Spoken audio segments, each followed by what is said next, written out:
Nicolandria wins the entire thing. Nicolandria wins the entire show. Nicolandria wins. We are definitely overproducing. We are definitely cutting and making the show we want to see, because at the end of the day, if we just showed you a bunch of clips of people talking without it being edited and chopped up, and without all the crazy dramatic music and the crazy dramatic games, and without putting people in a situation that pushes them to their mental limit, y'all would be bored, and we would not be the number one show on TV right now. We would not be the number one show on Peacock. And so, yeah, we did that. And how do I know this? Because I'm the producer. Brianna, how are you a producer? Girl, because I'm voting in every vote. I voted every time. And yes, I even voted to keep Huda on because it would be entertainment. It would be drama. It would be good TV. Now she messing up my good TV, so as a producer, I'm doing my best to kick her out the villa. But don't worry, y'all, Nicolandria is winning.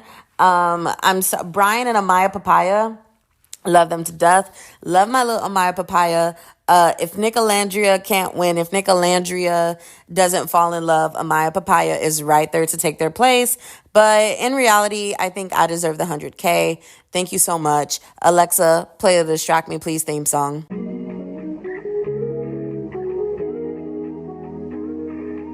Welcome back to the Distract Me Please podcast. I'm your host, Brianna Silva, and today I am here by myself on the couch recording on my phone because I just finished getting an oil change. I know y'all need another podcast episode for me, and I sometimes I have to just be like, girl, we don't need all the fancy equipment. I mean, we do, but we don't need all the fancy equipment, and this is all the energy that I have. So I mean, we're going to keep it we're going to we're going to keep it short, sweet, and cute. First things first. One person alone sat there and commented and was like, ugh, another ad. And it was a question I've been asking for myself because I'm like, okay, what line is tiptoeing on too much? And you know what? I agree. Starting in the front half with ads is just too much. So I'm going to throw the ad in right here. Anyways, welcome back to the show.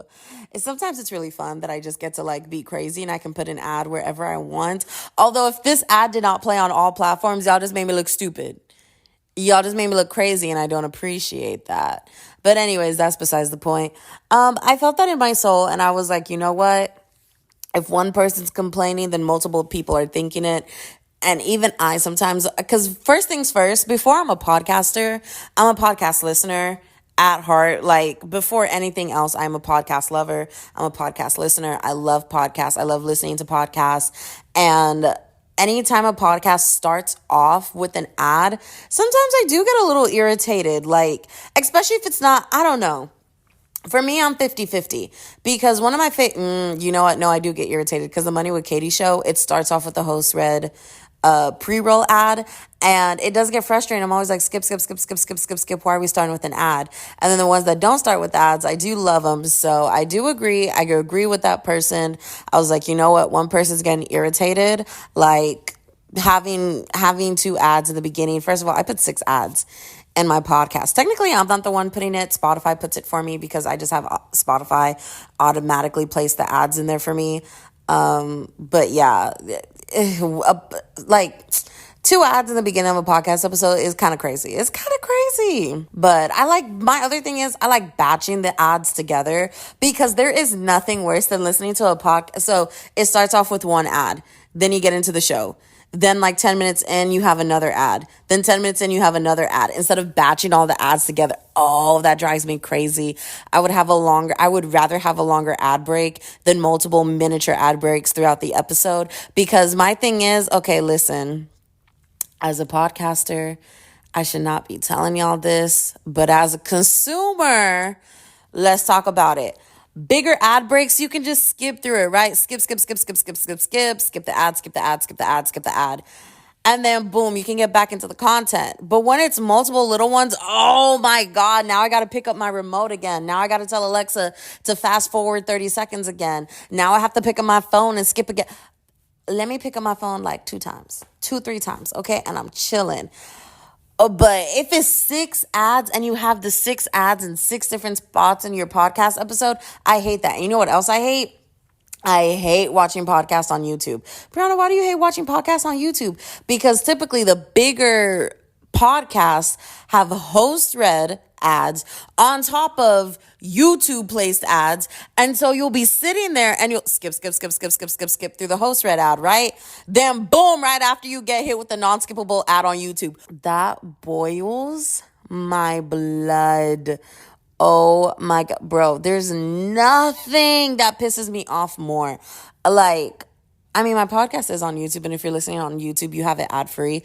But there's nothing that pisses me off more. Oh my God, I'm just not monetized on YouTube, okay? Okay, like I can't. I'm not even going front. I'm not going to sit here and I'm not going to lie to y'all as an unemployed girly.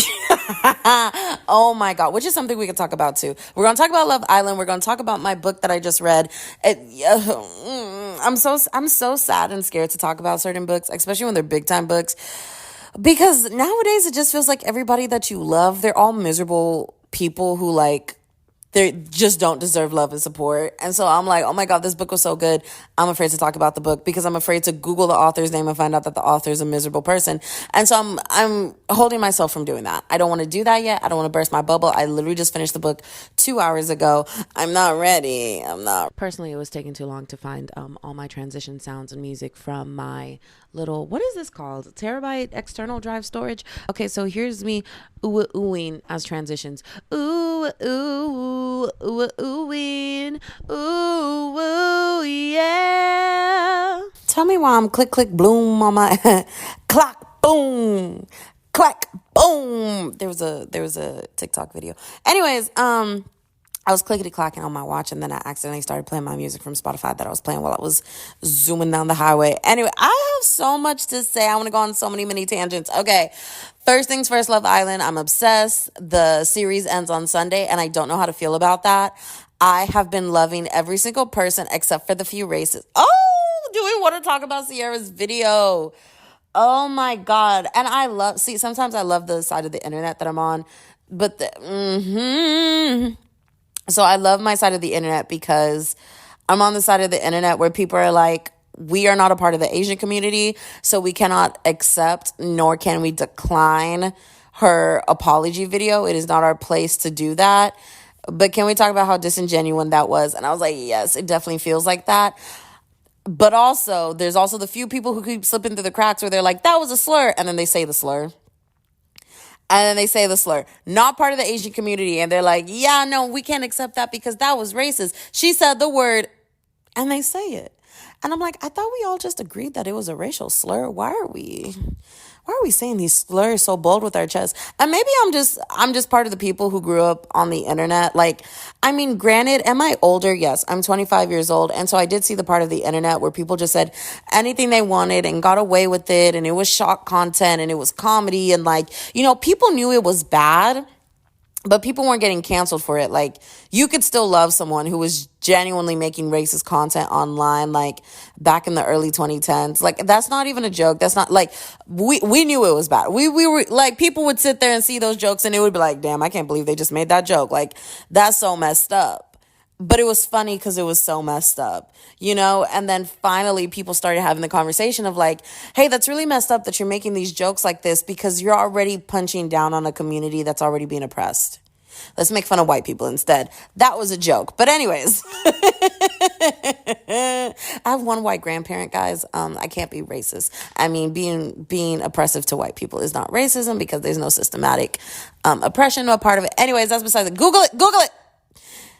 If you're on my podcast and we're going to skip ahead. We're just going to skip ahead. I'm not even getting into all that. But anyways, that's besides the point. We're going to keep moving forward.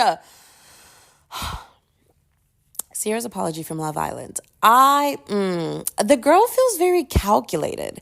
And in my book, I don't know if she will ever get. I'm not going to be a part of the first people to full on hop back on the Sierra bandwagon and be like, I'm ready to follow your content and follow your journey as like someone who got kicked off of Love Island. And, I want to see how that goes for you. Like, I didn't care about Yulissa, so why would I care about Sierra? And it's just, the girl is just very calculated. And I didn't realize how calculated she was until she left the villa. I mean, just from the whole, In 2022, she had a Love Island themed birthday party. People who have been adjacent to her life, who aren't like necessarily friends, but know her in some way, shape, or form. Everyone talks about how she studied the show. Then come to find out that her and Brooke Schofield were friends in high school and in college. And high school was peak Brooke Schofield's really drinking the racism juice and thinking that she was right and just loud and wrong. And I mean, she came out to admit that, but really birds of a feather tend to flock together. I mean, her and Tana can bond over the fact that like, wow, we used to be really racist based on our upbringing. Isn't that crazy? And it's like, for me, that excuse is just really hard to hear when people are like, no, it was my upbringing. You have to understand. And I understand everybody else's journey is different. And I'm not sitting here trying to say these people don't deserve a community around them. They don't deserve love. They don't deserve acceptance.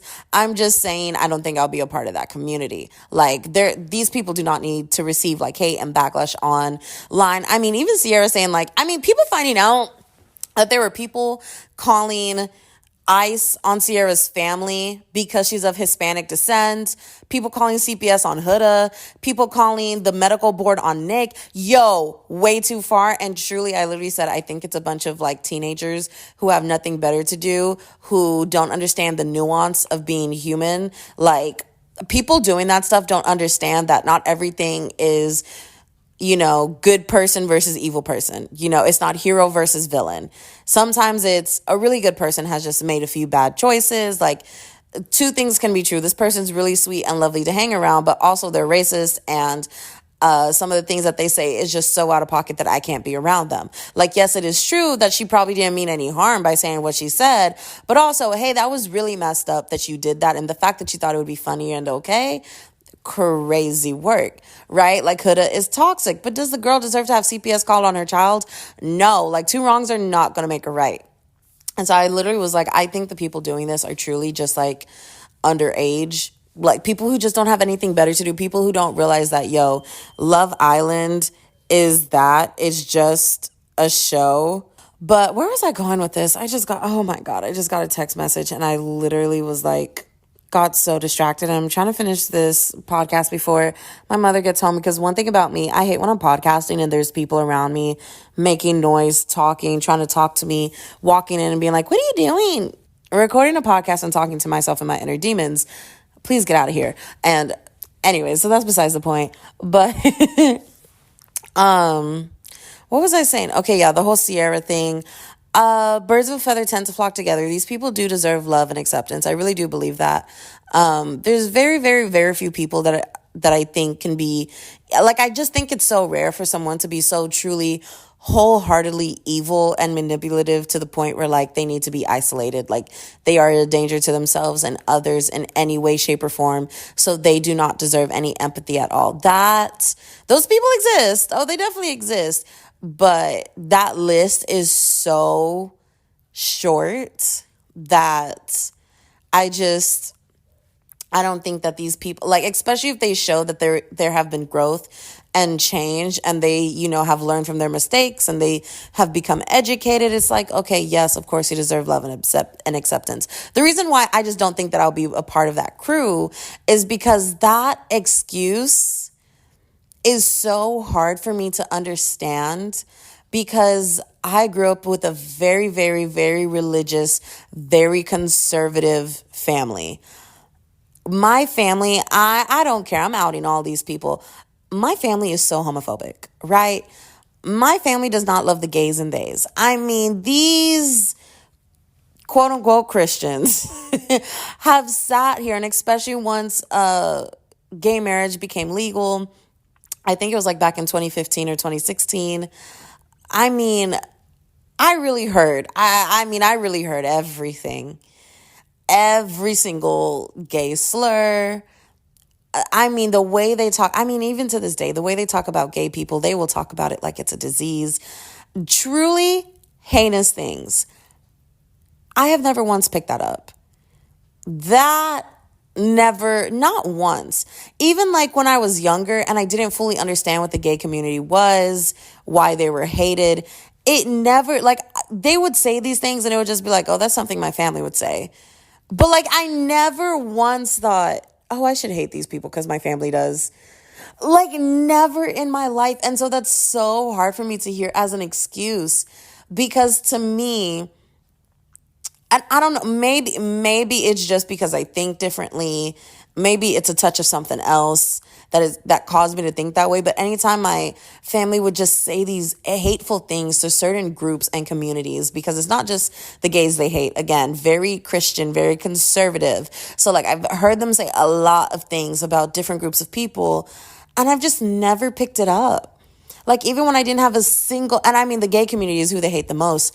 And so even when I didn't have any gay friends around me because we were young, we hadn't gone through puberty yet, not once was I ever like, yo, I should hate these people. But I never once was like, oh, I hate these people.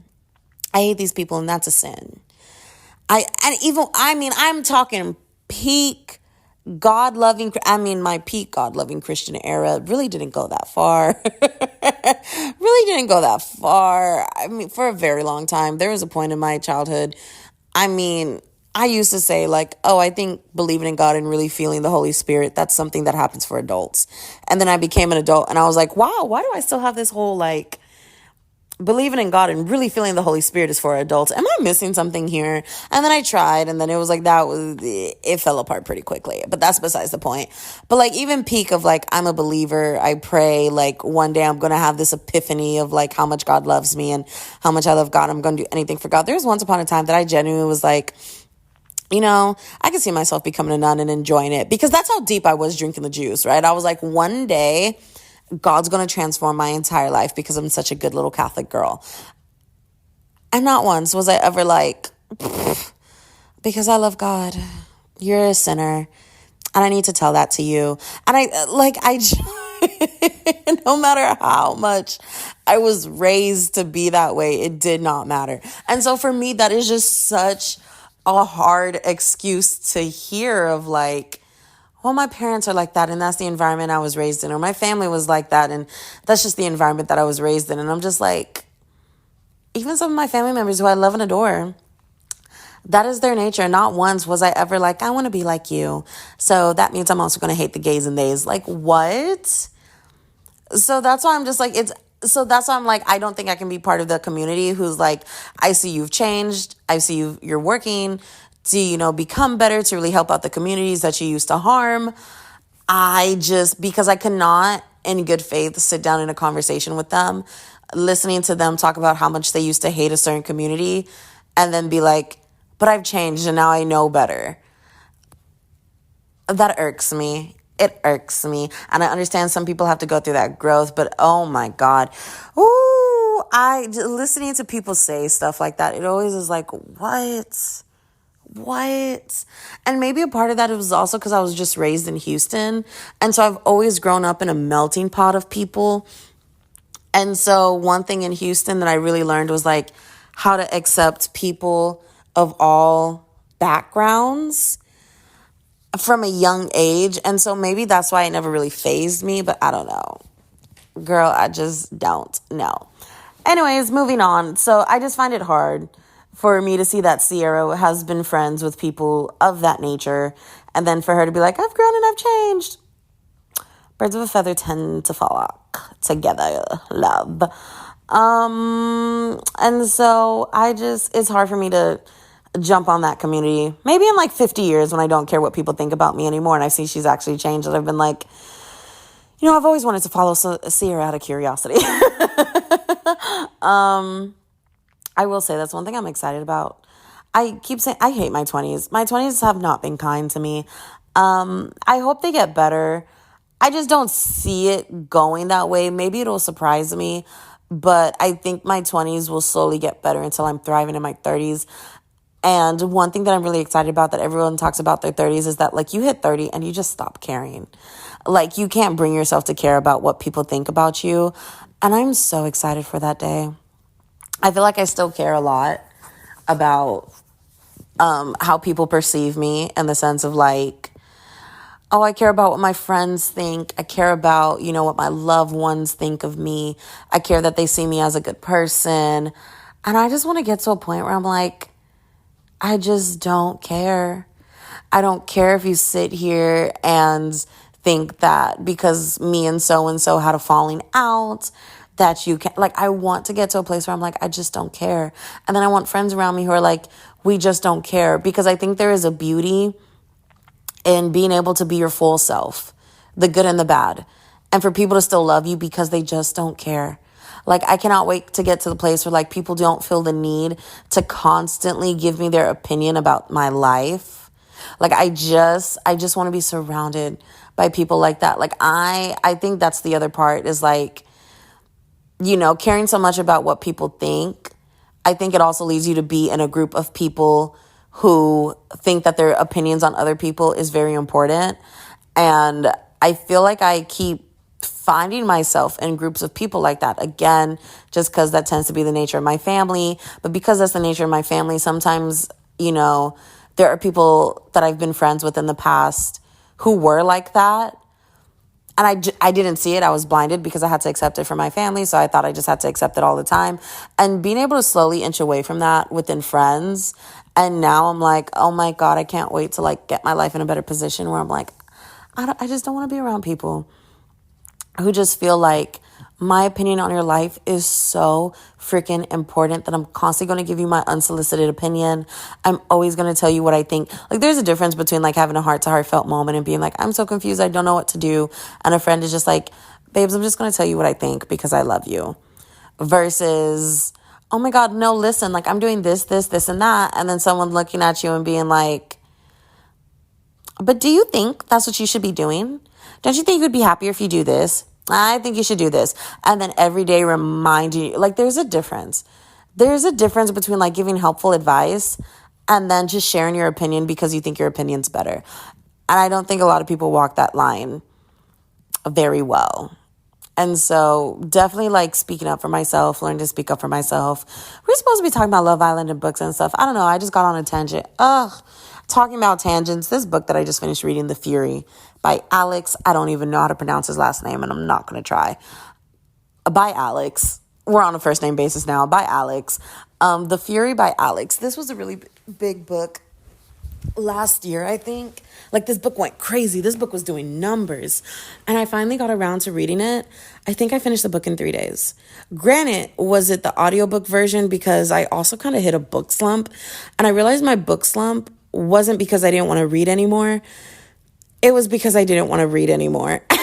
And what I mean by that is I got really tired of just like reading words on pages with music in the background, and I needed to listen to stories because that's why I like reading. I love hearing different stories. I love how they play out. I love the plots. I love the twists and the turns, and sometimes I love a really cozy, you know, I could see the ending coming from a mile away, which I did with this book. But then I figured out the plot. This is why sometimes I don't like reading the like, here's some information about the book. You know, I don't like, tell me the genre and I'll read the book based on that genre.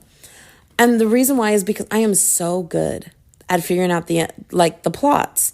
And for me, the second that I found out that this, for people who are just like me, for people who can guess the plot. Okay, I know how I'm going to word this so I don't give away the plot.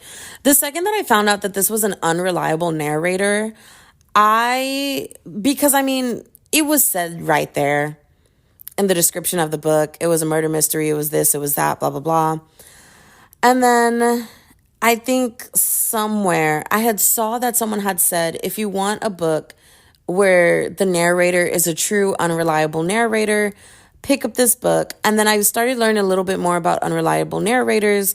That was scary. My neighbor's getting a new roof and they were using the staple gun or the nail gun. For a second, you know, being a Houstonian and being an American, I was like, oh my God, duck and cover. But I don't even want to go there. I don't even want to talk about this lady because I'm finding out about the communities that she hurt, and that's besides the point. ACOTAR sucks. The last book is great though, and that's all I can say about that. Like, didn't know anything about her. I just picked up her books, okay? But people were saying that because the narrative started to change, especially towards the last book, which isn't technically the last book in the series, but it's the last published book of the series in ACOTAR. And people were saying that from book one, the narrator is an unreliable narrator. So then people started to discuss how she's an unreliable narrator. So then people started to discuss how in Great Gatsby, the narrator is also an unreliable narrator. So then I fell down that rabbit hole of understanding when people are unreliable narrators. And it really changed my perspective on a lot of books that I've read, because realizing that an unreliable narrator isn't necessarily, the classic unreliable narrator is from The Telltale Heart by Edgar Allan Poe. And it's because the guy is slowly going crazy. He's slowly losing his mind, right? Very obvious signs of like an unreliable narrator is like we cannot count on him to give us a true telling and a true retelling of the story, because the narrator is slowly descending into madness. Well, just like within The Great Gatsby, it's like that's an unreliable narrator. Well, how is he an unreliable narrator? And it's like we can't trust the narrator's point of view because the narrator was in love and obsessed with Gatsby. Like he truly fell into his charm. And I haven't read the book. I only saw the movie. I was supposed to read the book for high school, but sorry, the movie is so close to the book. I was able to pass the test just watching the movie. But the narrator had fell under the charm and spell of Gatsby, not necessarily in a lover romantic way, but in the sense of like, this guy lives such an amazing life. I'm obsessed with this guy. So he would do anything because he saw Gatsby as a good guy and he couldn't see Gatsby in a bad light. And so truly understanding that unreliable narrators are people who don't know the full story, people who can only look at someone and adore them and can't see the bad in them, someone who can only see the bad in someone and can't see the good in someone. Someone like an unreliable narrator is just a narrator who does not have an unbiased opinion of characters, which phenomenal. I just thought about another author's work, which we're not going to get into because that author is also canceled. But again, alas, the story is stuck in my mind. But anyways, So within this book, someone was like, if you really, really want to see a really good, just very in-your-face definition of an unreliable narrator, you should read The Fury. So I went in with that. And even at the beginning of the book, the narrator says something along the lines of, I'm going to try my hardest to give you this perspective. I can only try my best. I'm just going to be an unbiased person. And just the way that the narrator was speaking, I was like, oh yeah. From the beginning, we're establishing that you're unreliable. And then he keeps having moments of kind of slipping through the cracks. And so I started to try to piece because it's a murder mystery book. And so I started trying to piece, shut up. Oh, shut up! Sorry. Stop. I thought I put my phone on Do Not Disturb. Why am I still getting notifications? I just got a notification that I just got a job interview with the company that I was really, really, really excited about. So, that's so fun. That's so fun. I think there's still multiple steps in this interview process with this specific company, but that is so fun. Anyways, as I was saying, but yeah, so this was a murder mystery. And because I already established from the beginning, okay, I can't trust the narrator to tell me, the true story of how this whole murder mystery happened, I started to put the pieces together based on what I thought, based on, the information that the narrator gave me. I was like, okay, but if I was like a true third party watching, how would I actually feel about someone doing this? Or how would I actually feel about someone doing that? And so with that, I was able to piece together who did the murder. And it, literally, I kid you not, 45 to 50% of my way into the book, I was able to put it together. And so that was lovely. But I think what made this so fun for me is that what I did not expect was the way that it actually went down. I was able to be like, oh, this is definitely the murderer. This person definitely did it. Very easy. These are the motives. Got it down, right? the way it happened was a crazy roller coaster. And I will say I could never in a million years could I predict the ending. I could predict the murder, but I think that was the point, was that typically with these murder mysteries, especially if you're a person who loves these type of murder mysteries, you can put the puzzle pieces together pretty quickly and figure out, who did it. If you're not a person who can put that together fairly quickly, I don't think you'll see who the murderer is. Like, I don't think you'll, see who really did it. I think this author and narrator, in that sense, did a very good job at like leading you through a bunch of different rabbit holes and through a bunch of different loopholes into figuring out like who actually did it. But if you're good at putting puzzle pieces together just by like, and I'm talking little tiny, small, very, very small foreshadowing moments, because I was like, okay, I think this is my killer. Now I'm going to look for that evidence. And it was in the small moments, the small, tiny, tiny moments of foreshadowing. And I think the author had that in mind of like, okay, people who are really good at piecing it together, because the author did keep saying that, like the narrator kept saying that. The narrator kept saying, yes, in every good murder mystery, yes, and then would name different authors who wrote different murder mysteries and was like, yes, but this isn't that kind of book. And I'm like, okay, but this obviously is that kind of book. And then, boom, the twist of a lifetime. The twist that I could have never predicted in a million effing years. I'm talking, I closed that book and I still don't fully know if I fully understand the truth here. Like, that was beyond incredible and an amazing 5-star read. So, do I have anything else to add? I kind of want to go answer this email. I can't believe that. I can't believe this. Like, are you serious? And the funny thing, oh my God, y'all want to know something funny? I just watched the Poop Cruise documentary yesterday. Trainwreck by Carnival Cruise. Yo. I'm sorry. The documentary was so funny. It was really funny. And it's only funny because no one got hurt. No one died. I'm pretty sure people probably got sick and they just didn't touch on that. But it was just so funny to me. And even one of the guys who was the chef on board, I mean, even he was laughing throughout the entire documentary, and he was part of the experience. And for the there was people who were like, this was emotional, this was traumatic. And I agree with everyone's, everyone who went through that. I agree with all of their perspectives. It was funny. It was traumatic. This is not a laughing matter. This is serious. I agree with everyone's perspectives, because at the end of the day, crazy, right? Crazy. But for me, it was just so funny. And I had to take the perspective of the chef/crew member on board.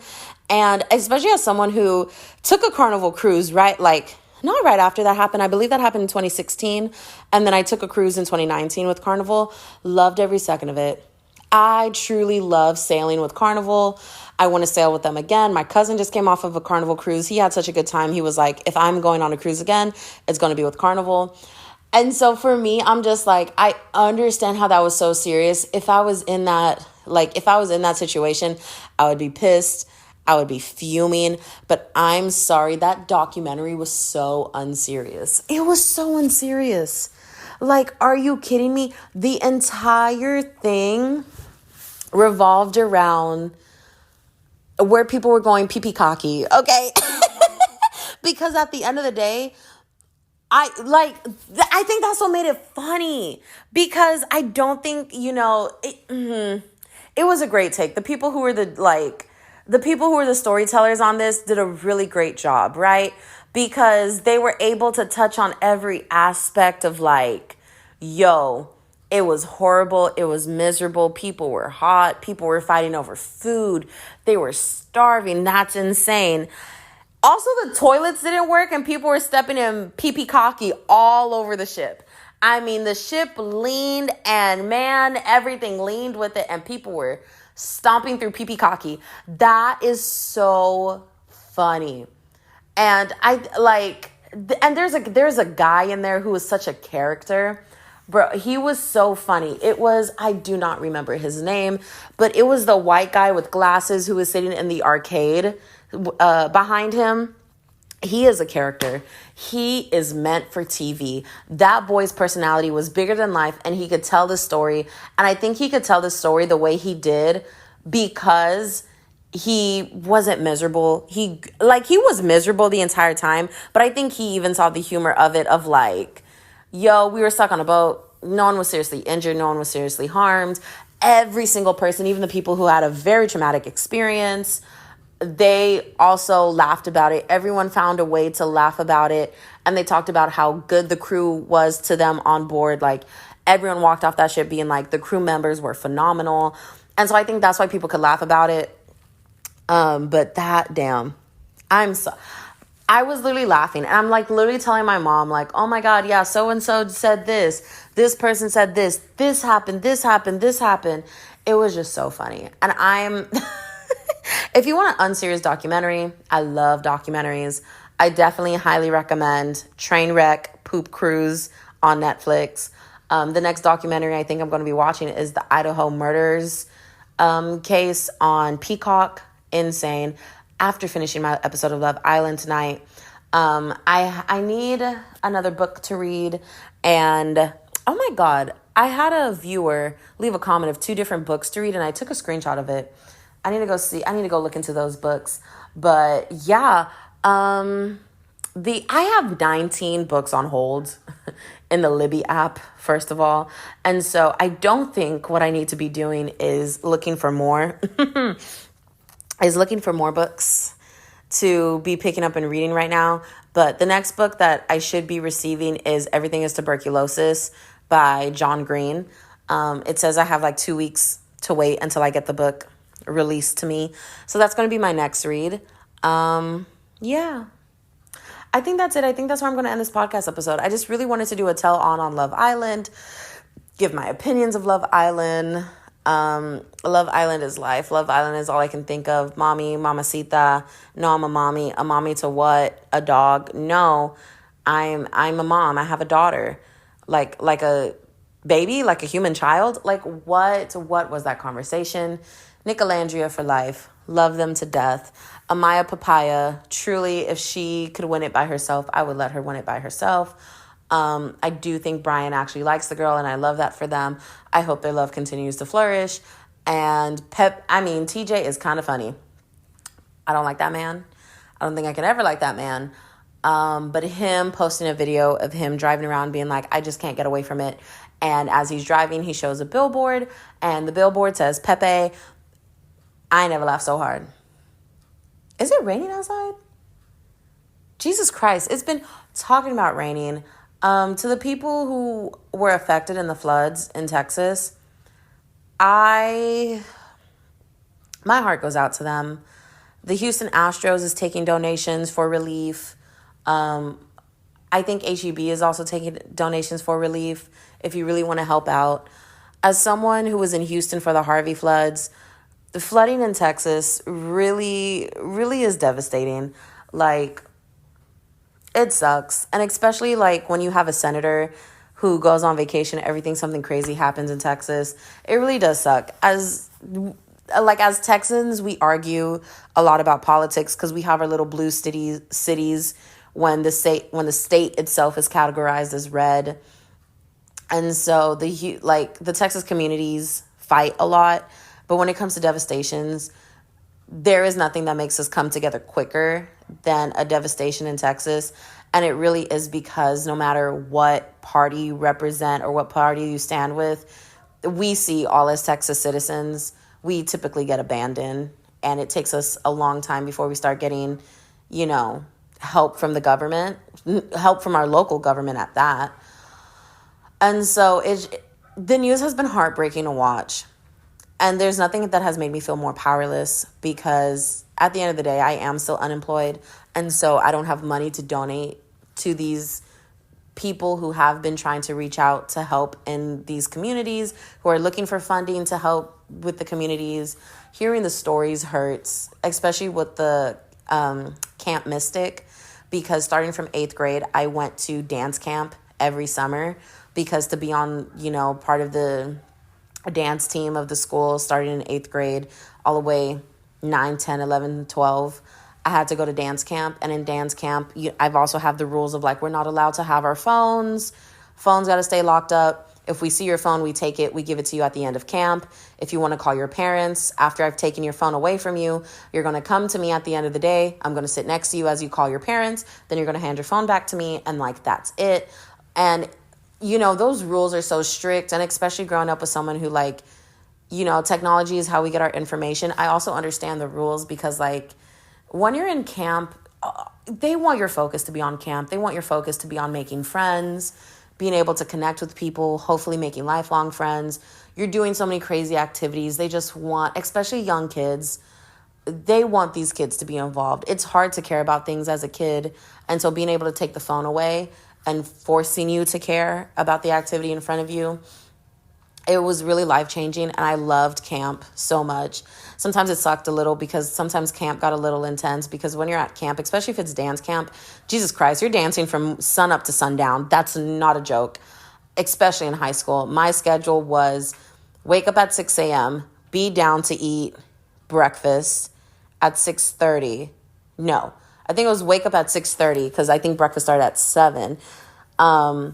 Be down there at 7. You have from 7 to 7:30 to finish eating. And then from 7:30 to 8 a.m., which is when all dance activities resumed, we would be practicing the dance that we had to perform in front of the judges at the end of camp after our little weekend was up. And because you only have 3 days, because it was only a weekend camp, we were, oh, Jesus Christ, we practiced every chance we got. And so then when camp ended, whatever time at night, I want to say it ended at 9 p.m., we would practice sometimes until midnight or 1 in the morning just to do it all over again, to wake up at 6:30 in the morning. So, and then not just that, but there's one bathroom and one shower and 4 girls in the room. And so even though we finished practicing at midnight or 1 a.m., no one's in bed until like 2, 3 a.m., especially if you're the last person to shower. And so you're running on little to no sleep. So I'm just thinking like, even if, I had my phone in my room with me and my phone starts going off with, all these warnings, national warnings, especially as a young kid, that's not my job to keep people safe. I'm thinking along the sense of like, I'm not a camp counselor, but especially just being like one of the girls in the room. My phone's going off with some emergency alert. I'm cutting it off. Why are you alerting me? I'm not outside. I'm inside. Anything that's like a shelter, any flash flood warning. I was getting flash flood warnings in Austin. To me, that means sit inside and don't go anywhere, Turn around, don't drown, things we hear in Houston all the time. My thought would not be, I'm about to be swept away by a river that has overflowed. And so I think there was nothing that could have prepared those girls at all, those girls or those camp counselors. And then for the lead camp counselors, the lead directors and everything to perish in the floods, my heart, like I literally could not take the news and back to feeling powerless. I don't have the money to donate to these organizations that are trying to help. I don't know what else I can offer, to this. I'm just watching the news. I'm also trying to survive myself. There was someone who said it perfectly, of like people being like, oh my God, Texans, how can you continue to go to work after hearing news like this? And there was someone who's like, as a Texan, here's why we continue to go to work. And that person worded it so perfectly. I reposted it on Threads if you want to see it. Follow me on Threads, Podcast Girly. But yeah, so my heart goes out to everyone who has been affected by this. It hurts. It sucks. It sucks to see, especially as a Texan, especially as a Houstonian who had to deal with friends and family having houses get destroyed from the Harvey floods. And so, yeah, it sucks. In Houston, it's been raining every day for like a week. And so it's been bad. It's just been bad. And I hope for I know wishing for a quick recovery is stupid, because especially if you're part of the family, any family members who have lost loved ones in the floods, there is no quick recovery. That's a lifetime of pain, and not necessarily like a lifetime of like chronic pain of like you can't wake up every day for the rest of your life. But like there's just a lifetime of grieving when you've lost a loved one. Even when your days get brighter and you can smile again and you can live again and you've come to peace with it, there's still going to be days when you miss them. That's just grief. That's just the human experience. And so it just sucks. It just sucks. And I really hate that I've gone to a place where I'm just trying to distract myself from the news because I don't think I can take I can't take more bad news. But anyways, that's going to end this show on a heavy note. I'm sorry, but ta-ta for now. Show's over. Bye.